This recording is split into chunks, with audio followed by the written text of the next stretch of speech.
Bonjour à tous. Pour rejoindre et s'abonner mensuellement sans contrainte de temps à mes documentaires exclusifs, ainsi qu'au direct, allez sur ma page de chaîne ou sous la vidéo que vous êtes en train de regarder et cliquez sur rejoindre. Ensuite, bonjour. Aujourd'hui, nous allons revoir ce qui s'est passé en Bosnie-Herzégovine et nous allons voir l'implication des États-Unis dans cette guerre. L'implication des États-Unis dans cette guerre à travers des combattants étrangers. Parmi ces hommes, Eman Awan, un Syrien. C'est l'un des premiers à arriver en Bosnie et il va devenir l'intermédiaire incontournable entre les autorités bosniaques et les chefs des combattants étrangers. On le voit ici discutant avec le président bosniaque Alija Izetbegović. Cette guerre qui, je vous rappelle, a fait, en tout cas pour ce qui est croate, bosniaque et serbe, à peu près 120 000 morts. Et voici un personnage que vous connaissez bien si vous me suivez sur YouTube. Il s'agit de Madeleine Albright. Ouais, Madeleine Albright. Today, we are dedicating the future site of the American Embassy in Sarajevo, the undivided capital of the independent and sovereign state of Bosnia-Herzegovina.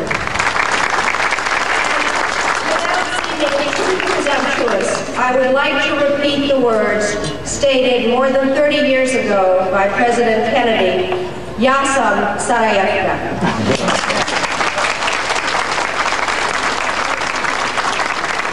Cette femme a joué un rôle principal dans ce qui est de la dislocation de l'ex-Yougoslavie. La voici à Sarajevo, ambassadrice d'honneur. Mais rappelez-vous ce qu'elle disait des enfants irakiens qui étaient morts à cause des sanctions américaines sur Saddam Hussein. Rappelez-vous de ça. Cela fait plus d'enfants morts qu'à Hiroshima. Qu'en pensez-vous? Cela en vaut-il le prix? C'est un choix très difficile. Mais nous pensons que c'est un prix à payer. 1990, une date importante à Tuzla. Tuzla, en Bosnie-Herzégovine. C'est le président bosniaque qui parle. Moram reći ovdje otvoreno, Bosna neće ostati u krnjoj Jugoslaviji. Drugim riječima, Bosna neće i ne pristaje da ostane u Velikoj Srbiji da bude njen dio. Mais Izetbegović ne parle pas au nom de tous les Bosniaques. Un tiers d'entre eux sont serbes.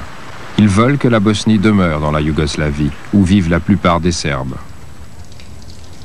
Au Parlement, leur leader lance un avertissement. Nemojte da mislite da nećete odvesti Bosnu i Hercegovinu u pakao. Evo umjesto gospodina Janović, gospodin Izetbegović.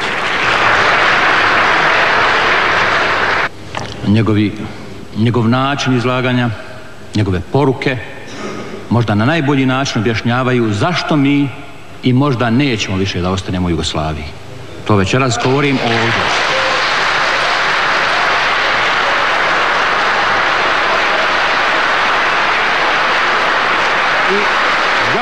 L'implication de l'Allemagne auprès de la Croatie pèse beaucoup dans l'avenir de la Bosnie-Herzégovine. Il faut préciser qu'au début de ces tensions, la Croatie était déjà indépendante, c'est-à-dire en 1991. The Germans bludgeoned the rest of the community into recognizing the rebel republics. They'll recognize Slovenia and Croatia on Thursday, regardless. Es hat sehr viele Spekulationen gegeben, die Bundesregierung könne in dieser Frage isoliert sein. Aber es war eine sehr, sehr schwierige Verhandlung und ich sage, das Ergebnis übertrifft die Erwartungen, die wir haben. La Croatie a voté pour son indépendance. Les Bosniaques veulent la même chose.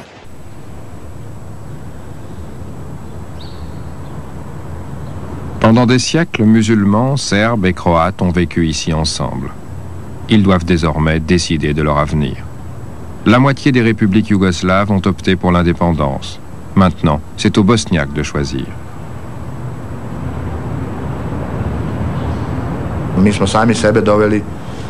On avait créé une situation dans laquelle la Bosnie était condamnée. La quasi-totalité des Serbes voulaient rester dans la fédération yougoslave. Mais les musulmans et les Croates voulaient en sortir. Le président Izetbegović organise donc un référendum sur l'indépendance.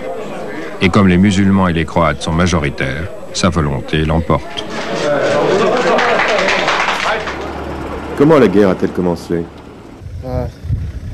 Ce sont les nationalistes qui ont foutu le bordel avec leurs élections. So we are expecting the very fast recognition of the republic. Il pense certes qu'il y aura des troubles, mais ne se doute pas qu'ils viendront de son propre camp. Tout commence lors d'un mariage serbe, quand les invités arrivent. Un musulman tue le père du jeune marié. La nuit même, les Serbes se vengent.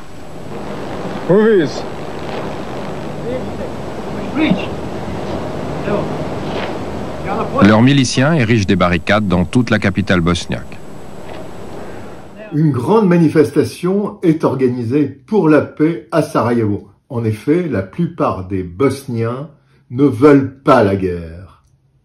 Ils se méfient de tous les extrémismes, aussi bien du président bosniaque que des extrémistes serbes.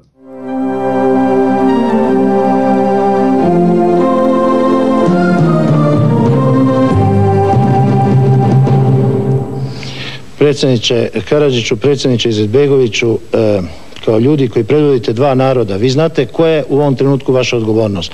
Mi apelujemo u ime javnosti koja se javlja masovno telefonima i koja predlaže vaš sastanak. Izetbegović demande à la police et aux milices bosniaques de défendre le pays.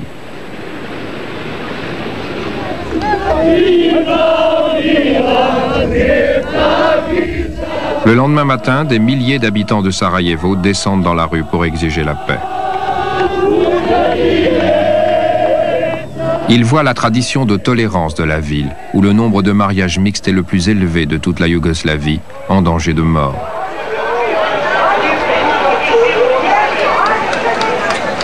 Ils investissent le Parlement.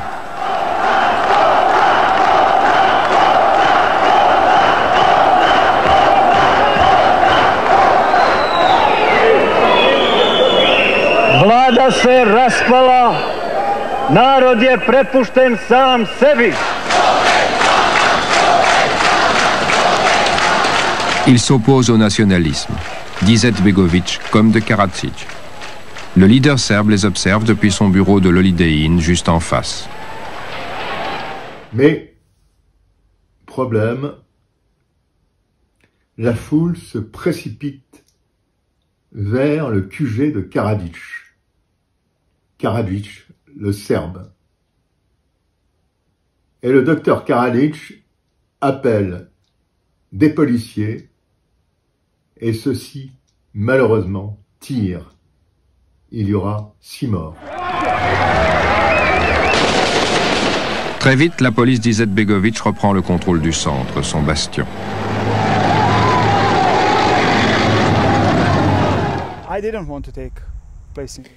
Moi, vraiment, je ne voulais pas faire la guerre.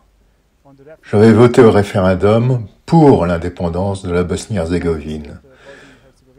Nous ne voulions pas être dirigés par des gens qui usent de leur pouvoir. Par exemple, Slobodan Milosevic, qui ne voulait pas voir la Bosnie comme le creuset de toute la nation, avec des Croates, des Serbes et des Bosniaques. Les Serbes se décident à lancer l'assaut contre Sarajevo.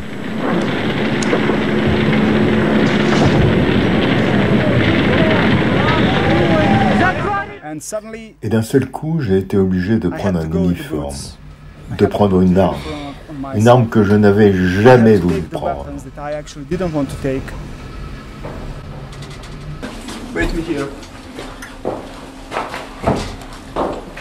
Si je pouvais, je casserais la crosse de mon fusil au coin de la maison et je me ferais la malle, direction la France.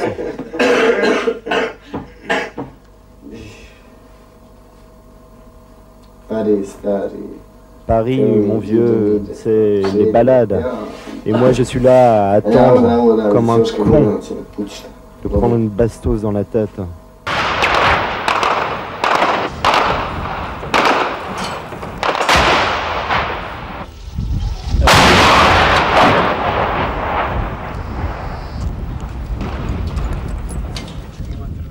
Welcome. Welcome. This is the W place. Welcome. Yes, I know.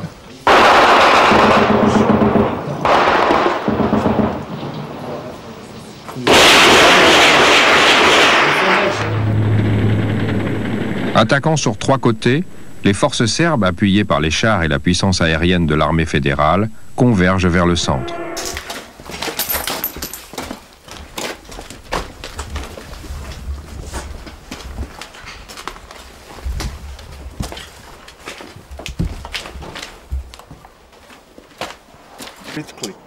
No, no. Would you agree on a sort of a confederation for both? We don't accept any confederation in Bosnia and Herzegovina. We don't expect. L'ONU arrive à Sarajevo. Le convoi journalier de l'ONU apporte vivres et médicaments.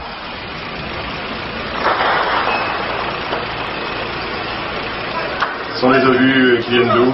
Ah, je peux pas vous dire. Ici, on sait pas trop, quoi. Ça va, ça vient un peu de partout. Alors, en quelques mois, l'armée bosniaque est absolument débordée par la pression serbe. Une internationale islamiste est créée. Ces combattants viennent du monde entier. C'est dans un pays qui pratique un islam ouvert et tolérant qu'arrivent les premiers moudjahidines. Il y avait une sorte d'agence humanitaire appelée l'Agence d'aide au tiers-monde, la TWRA. Cette agence a été fondée par un homme d'affaires soudanais qui connaissait Oussama Ben Laden depuis bien longtemps. Et ce sont eux qui organisaient l'acheminement des moudjahidines en les faisant venir sous le couvert de membres de l'association. Parmi ces hommes, Ayman Awan, un Syrien.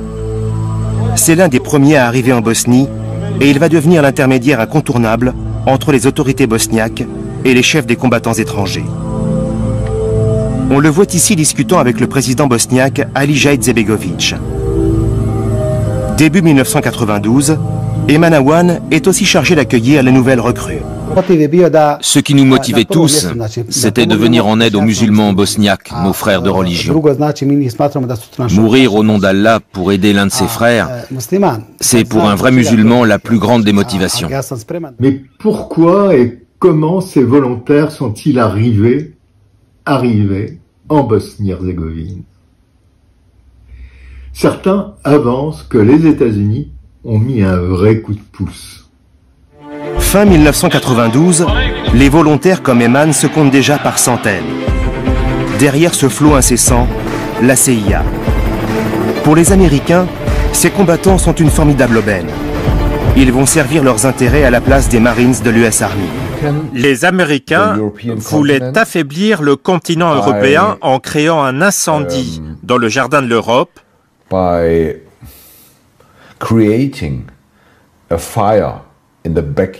Et donc, dans les Balkans. Pour faciliter l'arrivée des Afghans, ils utilisent la Croatie du président Tudjman. Les troupes sont acheminées par le port de Split et se rendent au front avec la bénédiction des Croates. Pendant de longues années, j'ai été le directeur des services secrets au sein du commandement de l'armée de Bosnie, et ce jusqu'en 2002. Je sais donc de sources sûres, à travers les nombreux contacts que j'ai eus avec la CIA et les autres services de renseignement, que les Afghans étaient acheminés grâce à un accord passé avec l'armée croate, c'est-à-dire le président Tudjman lui-même. Le but était de provoquer le chaos et la guerre. Pour mener leur campagne guerrière, les Américains vont s'appuyer sur les riches monarchies pétrolières. Armes, troupes et équipements sont acheminés avec l'appui de la CIA. Mais les fonds viennent de pays comme l'Arabie Saoudite, la Turquie ou même l'Iran. Comme vous allez le voir sur ces images, ils sont reçus officiellement par le président bosniaque. Le côté opérationnel de la brigade est pris en main par Abou El Mali, un Algérien que l'on surnommera le petit Ben Laden en raison de son extrémisme.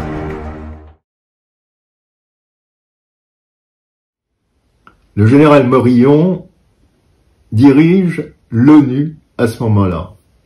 Il vient à Srebrenica voir la population musulmane qui s'est réfugiée dans la ville. Srebrenica, danas moderan grad, jedna je od najstarijih naseobina u našoj zemlji.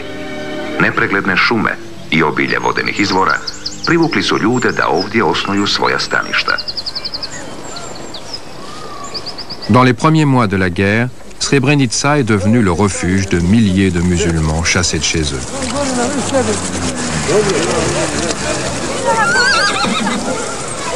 Les forces serbes ont alors assiégé la ville. Au printemps 1993, ils lancent leur offensive finale. J'ai eu le sentiment qu'il s'agissait de balayer la région et de la vider. En disant c'est fini maintenant, ces types-là nous ont fait trop de mal. Le général Morillon prend personnellement le commandement d'un convoi alimentaire destiné à Srebrenica.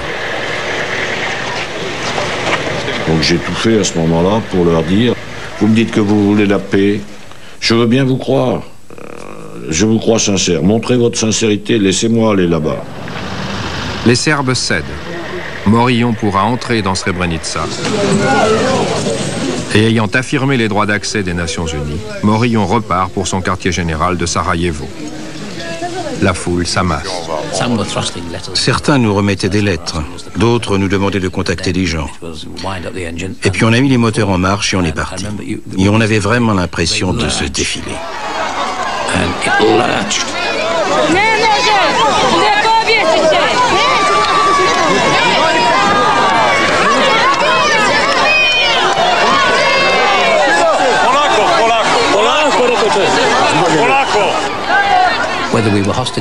Je ne sais pas si on était otages ou prisonniers, mais en tout cas, on ne pouvait plus bouger.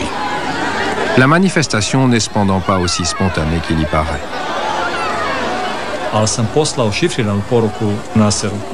J'avais envoyé un message codé à notre commandant qui disait « Bloquez Morillon à Srebrenica, jusqu'à ce qu'il garantisse la sécurité de la population là-bas. » 2 jours durant, Morillon est retenu dans le bâtiment de la poste. Il lui faut s'échapper. Il m'a dit, as-tu un drapeau? J'ai dit oui. Un drapeau de l'ONU? Oui. Formidable. Il m'a dit, il me faut un porte-voix. Quelqu'un en a-t-il un? Et on en a trouvé un. Alors le général, avec la voix de quelqu'un qui fume 40 Davidoff par jour, a hurlé dans son porte-voix. And I have now decided to stay here in Srebrenica. You are now under the protection of the UN forces. Il a décidé de rester. On pensait tous qu'on était prisonniers. Mais le général a retourné la situation et ils applaudissaient. But if this doesn't work, General, what do you think it will do to the people? Because they warmed to your words. It will work. Le général Morillon a pris beaucoup de risques. Je crois que si on les réécoutait, un certain nombre de choses qu'il a dites sur l'instant pouvaient induire en erreur, voire même excéder un peu la limite. De fait, la promesse de Morillon est rapidement mise à dure épreuve. Good evening. The battle for Srebrenica tonight appears to be over. Only the terms of the surrender remain to be worked out. The Security Council is meeting as we go on air in an atmosphere of extraordinary confusion. Le général Morillon les avait mis dans une situation terriblement inconfortable, où pour la première fois, ils étaient réellement impliqués dans la confrontation avec Belgrade et les Serbes, ce qu'ils ne voulaient pas. Le texte final sonne très dur, mais les Européens ont gagné. Ils ont fait barrer le mot sanctuaire. Et au lieu de défendre la ville contre les Serbes, les Nations Unies demandent simplement aux partis en guerre de la traiter comme une zone de sécurité. Those against, the draft resolution has been adopted unanimously as resolution 819. Les Croates, qui avaient laissé pendant très longtemps l'internationale islamiste passer par la Croatie pour s'infiltrer en Bosnie-Herzégovine, en ont assez. Ils en ont assez, ils ont eu des soldats de tuer, d'égorger, ils en ont marre. Bosnie, ce qu'ils voulaient, c'est mener un djihad contre tous les chrétiens. D'ailleurs, les djihadistes finissent par se retourner contre leurs alliés croates, des chrétiens. Au printemps 1993, excédés, les Croates coupent les voies d'acheminement qui traversent leur territoire et font prisonnier plusieurs moudjahidines. Leur réponse va être cinglante. Les volontaires étrangers, à ce moment-là, se retournent contre leurs anciens amis. Quelques semaines plus tard, lors de 2 opérations spectaculaires, le commando enlève 4 membres des services secrets croates, 6 soldats, ainsi que le commandant en second de l'armée croate. Ces otages, ici à l'image, vont être détenus dans un lieu tenu secret.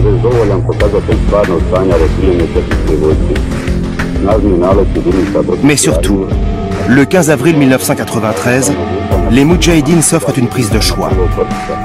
Le commandant en chef des forces croates en Bosnie. Le commandant va se plier à une humiliante mise en scène.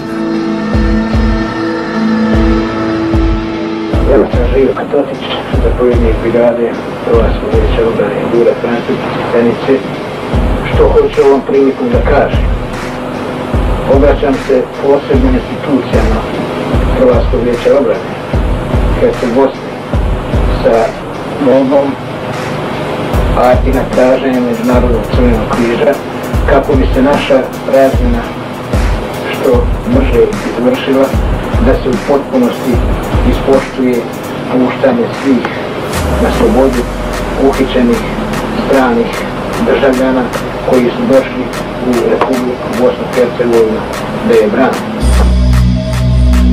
Cette mise en scène filmée ne va pas sans rappeler les vidéos d'otages qui deviendront une arme de propagande redoutable au profit d'Al-Qaïda. Excédés, les Croates, les casques bleus et même les Bosniaques vont ordonner aux Moudjahidines de relâcher leurs otages. Dans les montagnes des Balkans, la traque est lancée. On veut retrouver les ravisseurs. Sans succès. En mai 1993, les Croates, la force internationale et les Bosniaques capitulent. L'échange des prisonniers a lieu sous l'égide des Nations Unies.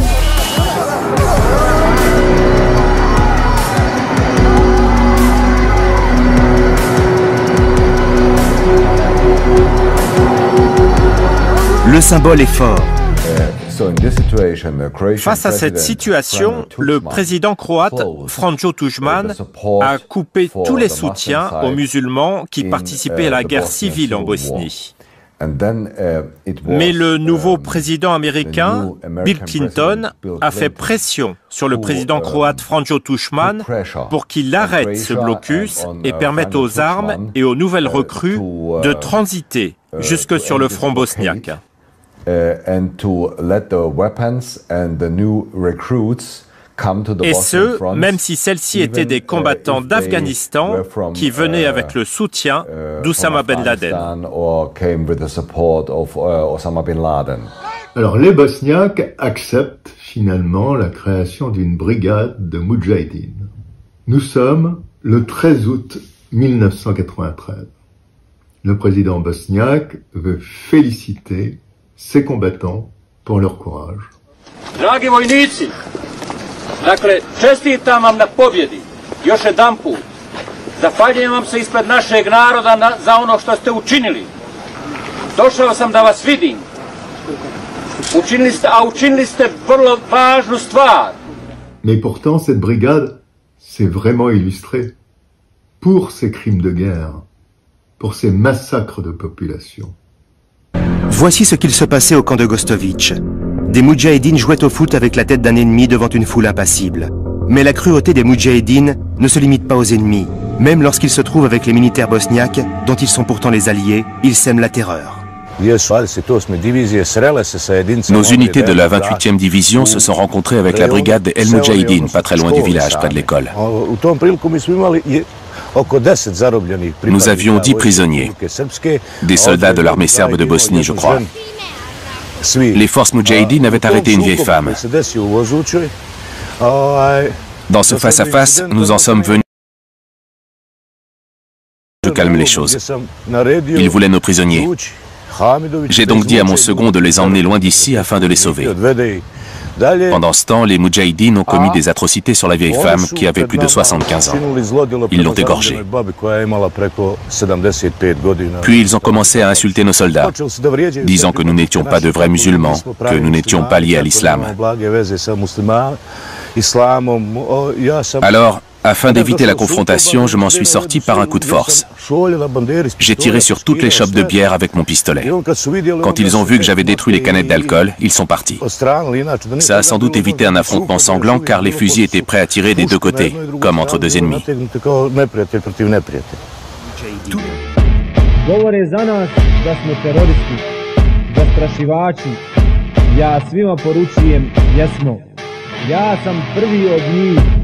Zastrašivaćemo Allahove subhanahu wa ta'ala neprijatelje I terorisati ih dok ne bude Allahova dželešanu vjera govorna. Alors Time Magazine exhibe des photos absolument épouvantables de prisonniers bosniaques. C'est une horreur. Là, on croit revenir vraiment au camp de concentration de la guerre de 40. Certaines campagnes tiennent de la pure manipulation, comme cette vidéo de prisonniers bosniaques affamés, prise dans un camp serbe. À cette occasion, le président bosniaque Izetbegović et ses conseillers américains ont présenté ces images à l'opinion publique occidentale comme étant celles d'un camp de concentration en Bosnie.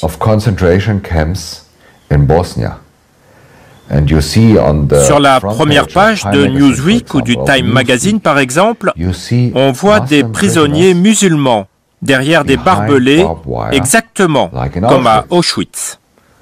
Et du jour au lendemain, les Serbes sont apparus comme les nouveaux SS et les musulmans comme de nouveaux juifs. Mais c'était de la manipulation, car il ne s'agissait pas d'un camp de concentration.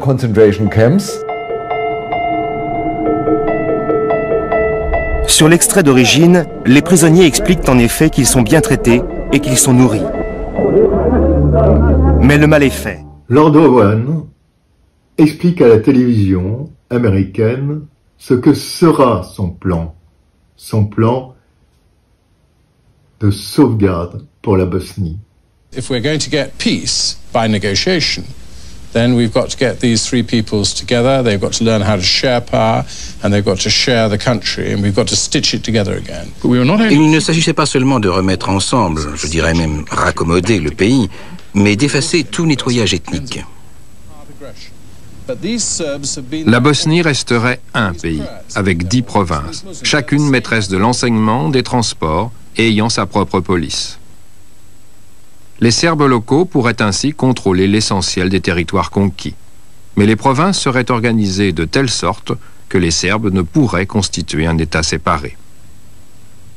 Il arrive à Belgrade et fait cette déclaration. Les Nations Unies lui ont donné une nouvelle arme, la menace de sanctions aggravées contre la Serbie et son allié monténégrin s'il ne soutient pas le plan. What is at issue is whether the Serbian people in Bosnia-Herzegovina, in Serbia and in Montenegro take on the world.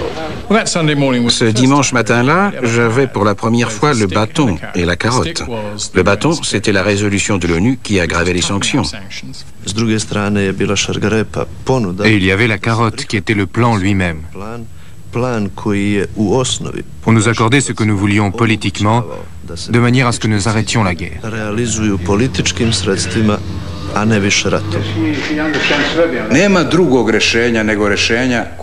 L'essentiel pour nous, c'était une égalité de traitement pour tous les groupes ethniques. Et le plan Van Sowen nous l'a garantissait. Le président bosniaque, Alija Izetbegović, a déjà approuvé le plan, de même que le président Tudjman de Croatie et les Croates bosniaques. Il ne manque plus que les Serbes de Bosnie.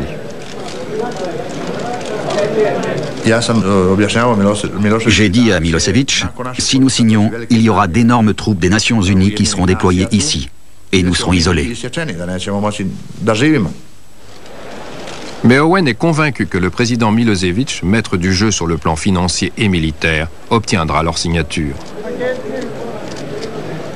Ελπίζω και προσεύχομαι το μήνυμα από την Αθήνα προς τους βασανισμένους λαούς της Βοσνίας Ερζεγοβίνης να είναι μήνυμα χαρμόσυνο. Dès la fin de la session formelle d'ouverture, Milosevic rassemble les Serbes bosniaques dans sa suite. Il les assure qu'en soutenant le plan, il ne les trahit pas. Karadzic ne saisissait pas tous les avantages de ce plan. Il était beaucoup trop obsédé par les problèmes territoriaux. Milosevic a dit « Es-tu aveugle, Radovan ? Et tu ne vois pas que nous disons la même chose? Serions-nous si stupides ?»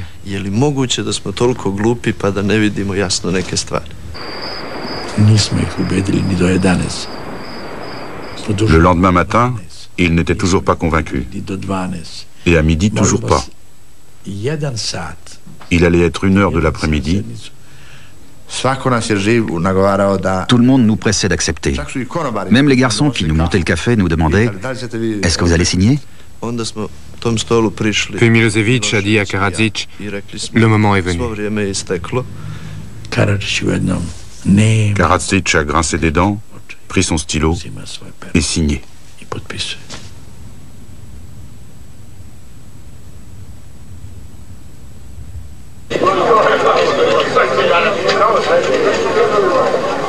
L'Assemblée des Serbes de Bosnie, c'est l'échappatoire de Karadzic. Il n'a signé à Athènes que sous réserve de ratification du plan. Les délégués serbes siègent dans leur nouvelle capitale autoproclamée de Pale, une ancienne station de ski.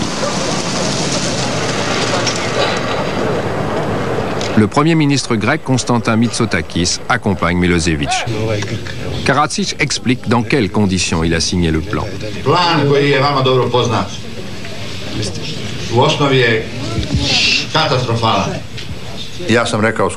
Je leur ai dit que le plan était catastrophique. Mais j'ai dit aussi, l'ayant signé, je dois l'appuyer. Tegobnog mira su možda mnogo manje od posljedica jednog nastavka rata. Pa moramo malo da dočaramo sadašnje vreme prisutnima. Ne vide to svi kao mi vojnici iz blizine. Quand nous avons vu ces cartes, Milosevic et moi avons été frappés de stupeur. Nous ne comprenions pas où il voulait en venir. I ovo je rezultat našega rukovodstva, našega naroda i naše vojske. Toliko je bilo jasno kada je on iznio dve mape. Mladić a présenté deux cartes. Sur la première, on voyait les territoires que nous contrôlions, et ensuite il nous a montré en quoi consistaient les propositions Van Sowen. Les délégués n'ont pas eu besoin de réfléchir. On voyait tout de suite l'ampleur des territoires que nous devions abandonner. Milosevic prend la parole. On a cru un moment qu'il allait faire changer tout le monde d'avis. Smatram da odluka za mir nema alternativu. Smatram da je odluka za mir i osnaženje potpisa koji je stavio Radovan Karadžić u Atini, odluka u interesu srpskog naroda u Bosni i u interesu celog srpskog naroda. Il commençait à accepter nos arguments. Mais il y a eu une suspension de séance. Défiant ouvertement Milosevic, l'Assemblée des Serbes de Bosnie se réunit à huis clos. Milosevic et moi-même avons essayé d'entrer, mais ils ne nous y ont pas autorisés. C'est là que nous avons compris que la décision serait un non absolu.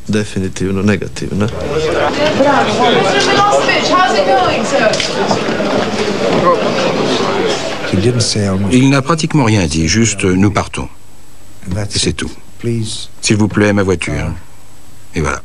Alors finalement, grand désespoir, parce que c'était vraiment quelque chose de très intéressant, ce plan. Finalement, le plan sera rejeté. Alors, quelques semaines plus tard, un nouveau front s'ouvre du côté croate, car les Croates en ont assez. Ils veulent également bâtir un État en Bosnie-Herzégovine. Dans le sud, les Croates bosniaques, jusque-là alliés des musulmans, commencent eux aussi à bâtir leur État. Les Croates bosniaques se tournent contre leurs anciens alliés musulmans.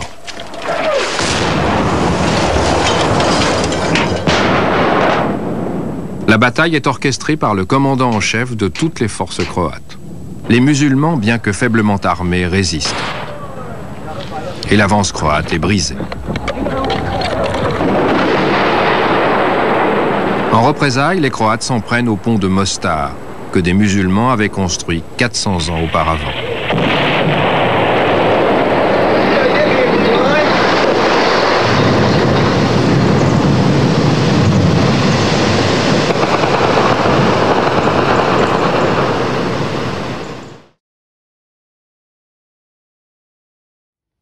Mais les Américains entrent dans la danse.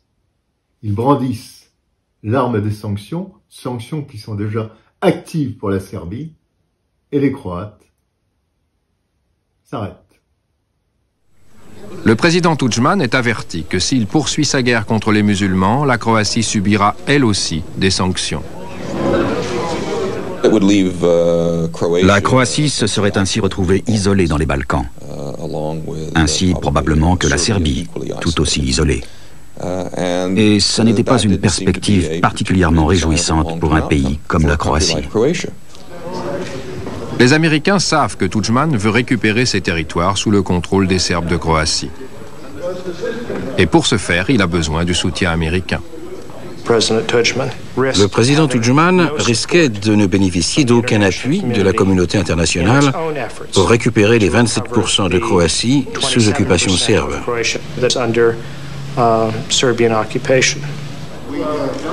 Tudjman choisit donc la voie américaine. En quelques semaines, le président Clinton voit sa diplomatie triompher.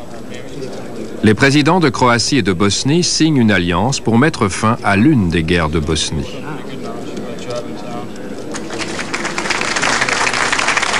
Il y a une explosion au marché de Sarajevo, nous sommes en février 1994.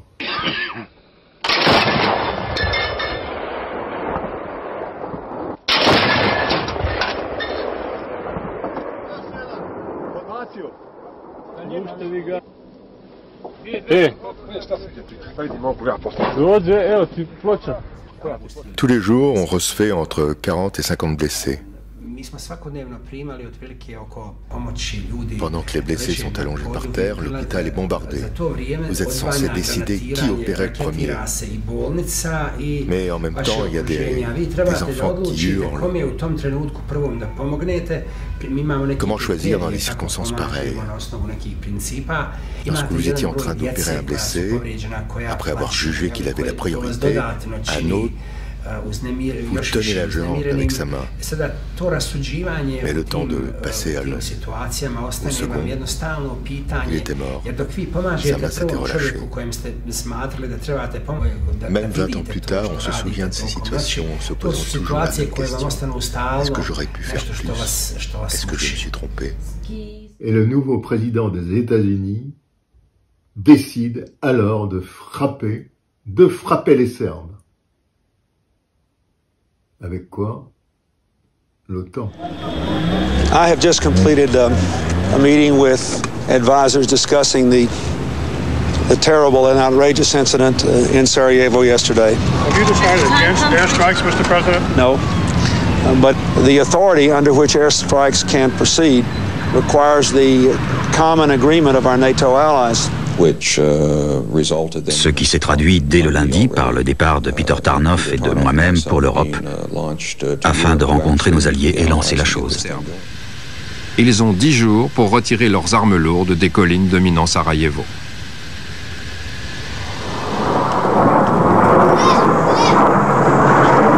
Srbi nikad nisu primali ultimatume ni od koga, niti prihvatali, pa neće ni u budući. I nema potrebe nama ultimatumi da se... Ne pravite razliku između ova dva... Nije nama ultimatum nikakav postoji. J'ai rejeté l'ultimatum. Céder n'aurait fait qu'ouvrir la porte à d'autres ultimatums de l'OTAN. Mais, en fait, les Russes interviennent et disent aux Serbes, nous allons arriver avec des troupes et personne ne pourra nous bombarder, nous. Les Serbes acceptent et retirent leurs canons. À 4 jours de l'expiration du délai, John Major arrive à Moscou pour une rencontre au sommet. Les Russes sont furieux de la menace de l'OTAN contre leurs amis serbes. Quand l'ultimatum de l'OTAN est arrivé, nous avons eu très peur d'un embrasement général.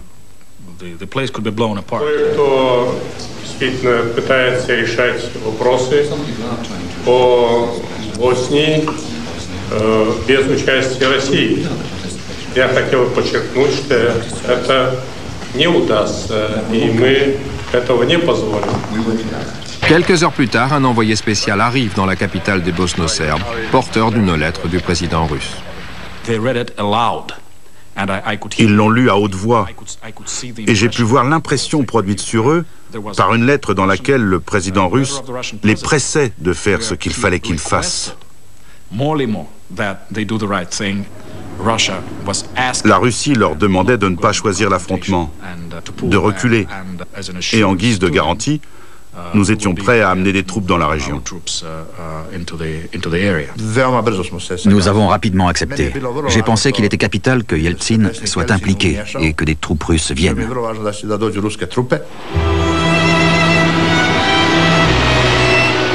Le dernier jour de l'ultimatum, des colonnes de troupes russes arrivent.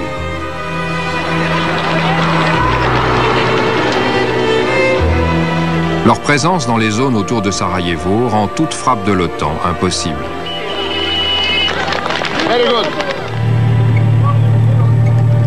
Les Serbes acceptent alors de retirer leur armement lourd. Mais l'OTAN va intervenir à Goražde. C'est sa première intervention en Bosnie-Herzégovine. Et ils vont intervenir malgré la présence des troupes russes.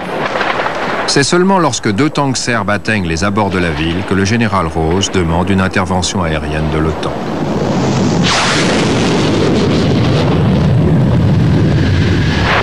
I got the target on my nose. Hey, what are you aiming at, Jim? I'm at it right at his tent. We have bomb splash, bomb splash. Le premier bombardement dans l'histoire de l'OTAN frappe une tente, le PC serbe local. Mais les Serbes ne se laissent pas dissuader longtemps. Leur commandant, le général Mladic, riposte en se saisissant de 150 membres des forces de l'ONU sur son territoire. Ils sont désormais ses otages. Il nous a fait comprendre les limites et les difficultés du recours à la puissance aérienne lorsqu'on a des forces exposées sur le terrain.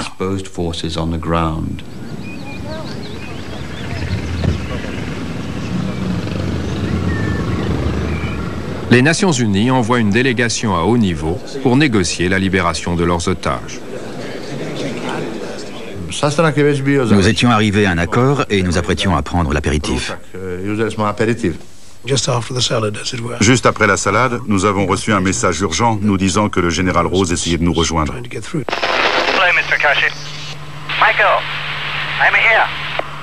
En désespoir de cause, le général Rose doit utiliser sa radio en clair pour communiquer avec ses supérieurs. Il leur dit que pendant qu'il festoie avec les leaders serbes, ses troupes de Goražde sont sous le feu des tireurs serbes.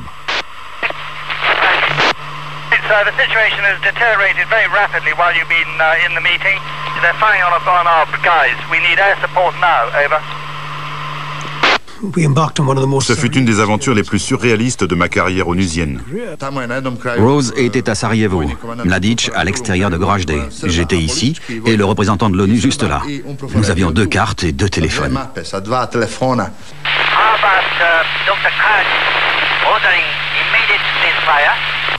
Sir, I don't think that by the time the message gets to the units on the ground, they will all be either dead or captured. Over. Nous étions dans la salle avec un soldat tenant un talkie-walkie dans lequel on entendait le commandant des Nations Unies envisager de faire bombarder les gens avec lesquels M. Karadzic était justement en train de discuter. J'étais furieux. J'ai demandé à Mladic, mais qu'est-ce que vous fabriquez? Le général Mladic répond à son chef que ses armes sont braquées contre la ville et non contre les positions des Nations Unies. Si les soldats des Nations Unies sont bombardés, c'est de leur faute. J'ai insisté en disant que Rose nous disait la vérité. Et puis les Nations Unies ont reconnu que leurs troupes n'étaient pas là où elles auraient dû être. Et l'offensive serbe se poursuit. Cette nuit-là, le gouvernement bosniaque somme M. Akashi et le général Rose de venir s'expliquer. What if they attack now again? The Chinese that they did all day. I mean, you understand our position because we've been saying this to you and General Rose since 2 weeks now. I'm sorry, but this is. No, I mean, you are right. Le 24 avril 1994, Bill Clinton prend la parole. Shelling a hospital, shelling the UN headquarters, taking United Nations hostages when we have never been involved in the war against them, when all we did was to do what we said we would do all along, which is if they threatened our people, we would use air power. They are the complete aggressors and wrongdoers. Et le président Clinton exige des frappes aériennes immédiates. J'ai reçu des appels au plus haut niveau, exigeant qu'on fasse la guerre aux Serbes de Bosnie. Mais les Nations Unies ne sont pas d'accord. Seul un homme veut poursuivre les négociations avec les Serbes, l'envoyé spécial des Nations Unies, Yasushi Akashi. Il pensait que lui seul était en mesure d'empêcher une action qui risquait de faire déraper la mission de maintien de la paix. The peacekeeping mission over the edge. Dans l'Adriatique, 200 avions de l'OTAN sont prêts à prendre l'air. À Belgrade, l'envoyé spécial apparaît aux côtés de Milosevic et Karadzic pour annoncer un cessez-le-feu de plus sous les auspices de l'ONU.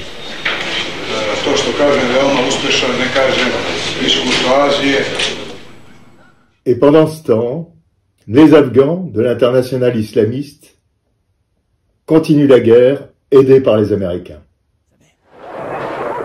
Voici ce que font les Moudjahidines. Ils se lancent à l'assaut des lignes ennemies au cri d'Allah est grand.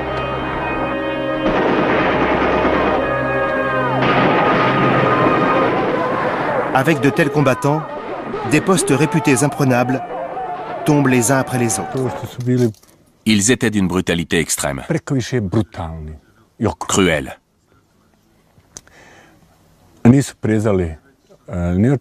Ils ne fuyaient devant rien. Luttaient avec violence. Et rien ne pouvait les arrêter.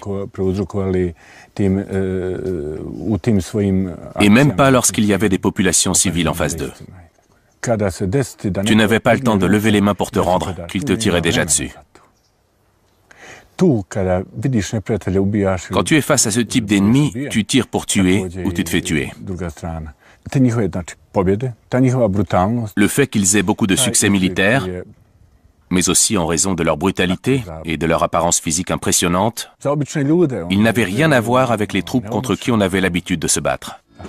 Les combattants étrangers veulent imposer la charia dans un pays qui s'y refuse. Et pour cela, ils vont employer la force. Ces documents du tribunal international attestent d'hommes frappés parce qu'ils fument, de bars saccagés car ils vendent de l'alcool, ou de femmes molestées car elles ne portent pas le voile. Les Moudjahidines font aussi fuir les familles qui se baignent dans les rivières à coups de kalachnikov.